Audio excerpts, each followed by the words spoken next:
When we engage in redemptive poverty work, we're joining in with what God is already doing in us as individuals and in our communities. It's not just about deciding to do good. It's about God working through us and our churches.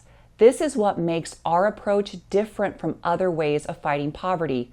We're not just trying to fix problems on our own, but we're part of God's bigger plan to make things right in the world. Christians have a rich history of helping those in communities experiencing poverty.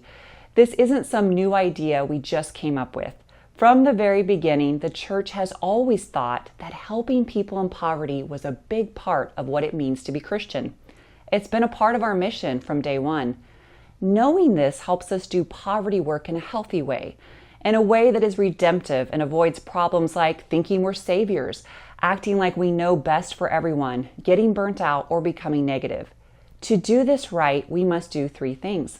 Number one, remember we're part of God's bigger story. All of us have a part to play. God has invited each one of us into His redemptive story.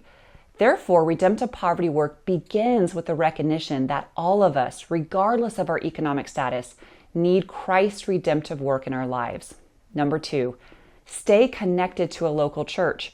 Redemptive poverty work is anchored in the local church. It is through community that we grow, serve, and help others.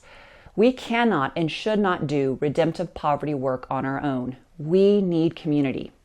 Number three, engage in shared spiritual practices with other Christians. Engaging in spiritual practices keeps us close to God and each other. These things help us stay on track and remember why we're doing this work in the first place. To avoid toxic poverty work, we must base it in something beyond ourselves and even beyond the suffering we see around us.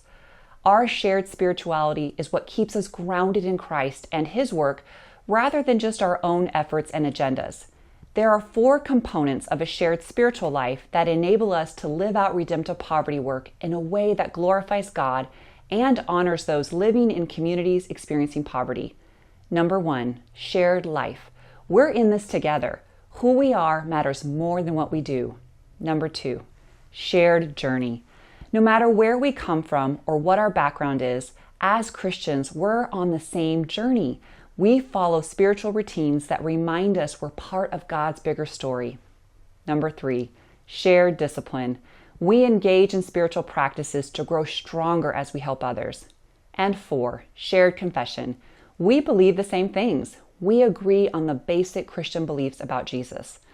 When redemptive poverty work is centered around shared spirituality and shared spiritual practices, we can avoid feeling like saviors, an us versus them mentality, burning out, or getting cynical. Spiritual practices are not meant to be legalistic. The goal is not to use them as a measuring stick of our own worth or value. They are meant to draw us to Christ and to experience His presence in a deeper way. They also help draw us together as a body as we practice them corporately. And there are seasons where we will be strong in some and weak in others, and that's okay. The spiritual practices we outline in this course are a suggestive list. These habits help keep us grounded and remind us why we're doing this work. In this course, we will cover the following spiritual practices: church membership, the church year, prayer, empowerment, Sabbath, personal retreat, fasting, and giving. Not all of them will work for everyone, but they're good places to start.